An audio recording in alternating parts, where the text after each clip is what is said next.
ఏరా బాప్తీసమా? ఊరి ఊరి ఊరి ఊరి పెద్దోళ్ళు సిగ్గు తెచ్చుకోవాలండి నేను చూసి, పెద్దోళ్ళు సిగ్గు తెచ్చుకోవాలని నేను చూసి. ఎందుకు తీసుకోవాలనుకుంటున్నా?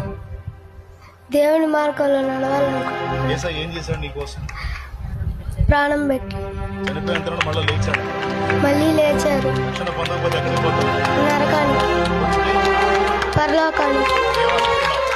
దేవుని పరలోకంలో ఉండాలి.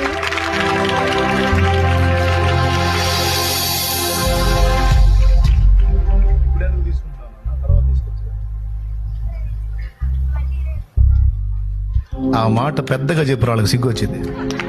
నేను అడుగుతున్నాను, ఇప్పుడే ఎందుకు తీసుకుంటున్నావురా అని అడుగుతున్నాను నేను. వాడు చెప్తాడు, రేపు నాదో కాదో తెలియదు. ఇప్పుడు ఇక నాకు దిగులు లేదు, ఎందుకంటే నేను చేసిన ప్రసంగం వాడికి అర్థమైంది. అంత చిన్న బిడ్డకు అర్థమైందంటే ఇక పెద్దలకు అర్థం కాలేదు.